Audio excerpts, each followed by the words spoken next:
Welcome to Postcolonial Space. I'm Masood Raja, and today I decided to film this with the actual backdrop of my little apartment, and whatever you see in the background is how my apartment is set up.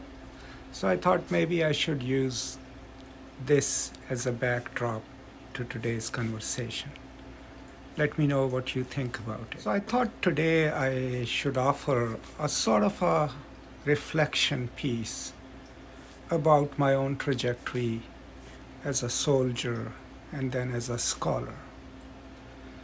And if you stay with me until the end, maybe there'll be something in this conversation that you might find useful, or maybe it prompts you to ask me a question or send me a suggestion. So those of you who know me personally or have read about me or read my work probably already know that I spent a major part of my early adult life as a career officer in Pakistan Army, as an infantry officer. Personally, I consider that experience to be the most formative experience of my life. I was lucky enough to have joined a battalion which had highly educated officers, and they encouraged me to read. Another good thing about Pakistan Army was, and I hope it's still true, is that being readerly or being bookish wasn't considered a bad thing. People didn't make fun of you for it. They actually respected that if you knew more or if you could read or write well. So that was considered an added extra attribute for a good officer. So I was never derided or made fun of for my bookish habits or for my readerly habits.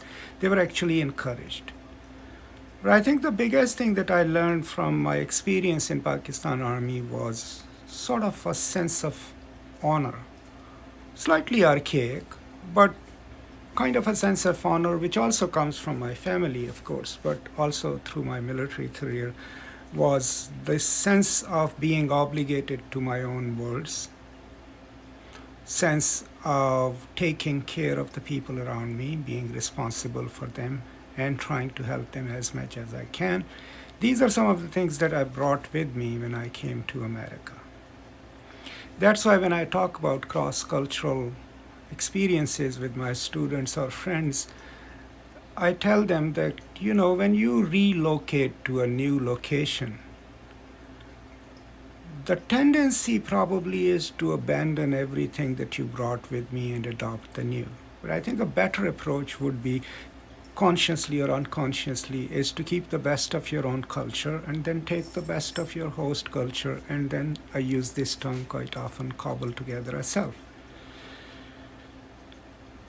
So my transition into literary studies wasn't just a natural transition. You don't become a literary scholar from a career military officer. But I think the seeds of it had already been planted. And today, most importantly, I would like to give actually the full credit to, I guess, one teacher who made the most difference in my life. And that was Professor Saeed Rashid, who was our professor at Military College, Jhelum, from 8th grade till the 10th grade. Professor Rashid already had about 40 years of teaching experience by the time I joined the institution. And he was the one who encouraged me to write. He was the one who encouraged me to think and read, right? And so his early influence, and then my military career and influence of my peers and my superiors, in a way had already created a self that I brought to America, right? A self that I brought here and then reformed and reshaped, right? And that brings me to the question of humanistic education.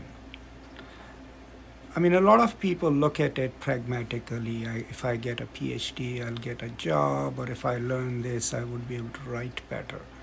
But I think the most important part about being a humanities scholar and a humanities professor is to think things differently, to think things anew, right?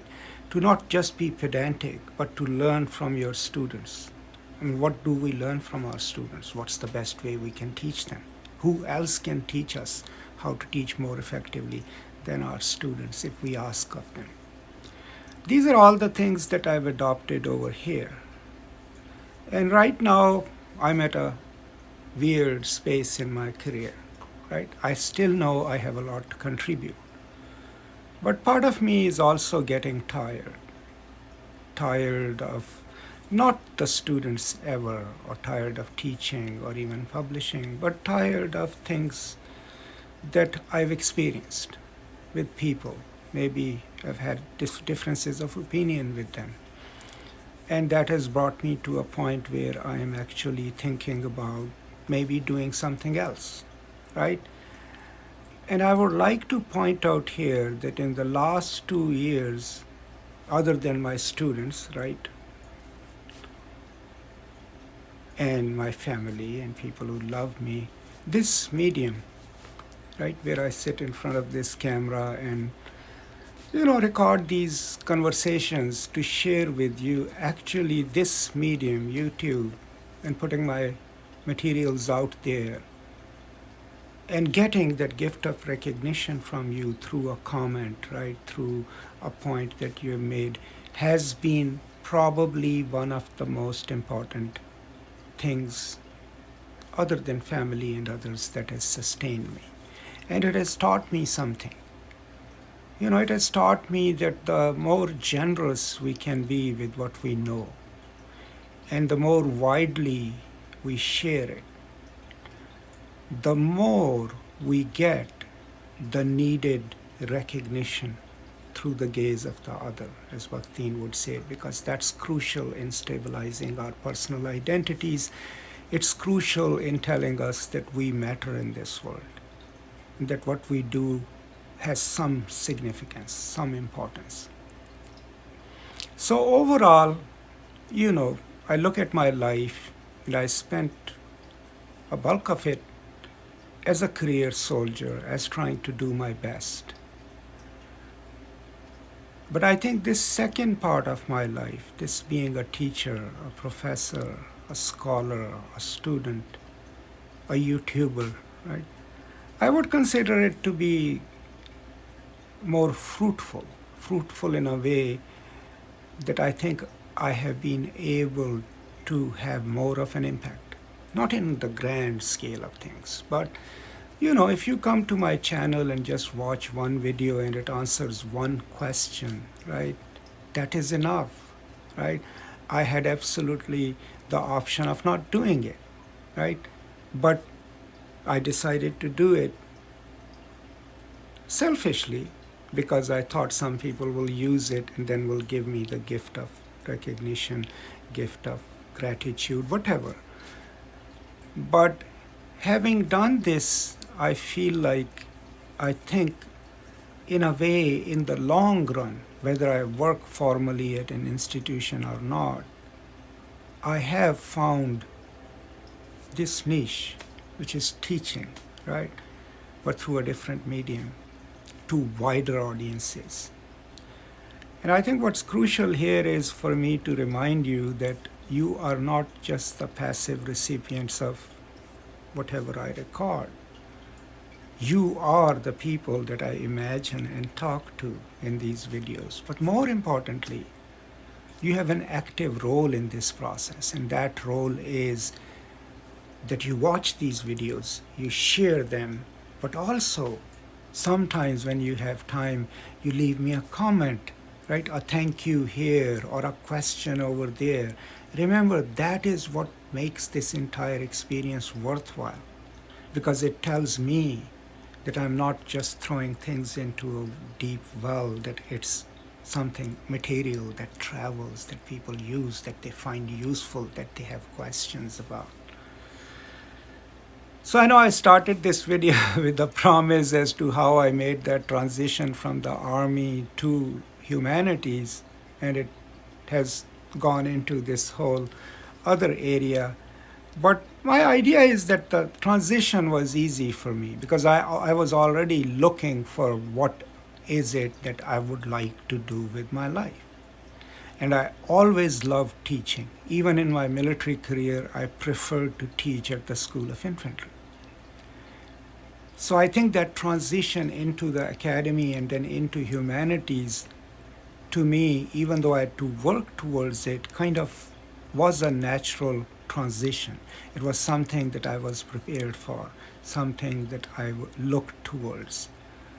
And surprisingly, my military experience is very useful in my academic life, right? It gives me the discipline that you need to produce more work. It gives me the ability to plan things and execute them chunk by chunk, little by little, so that I don't get overwhelmed. And I'm really grateful for that.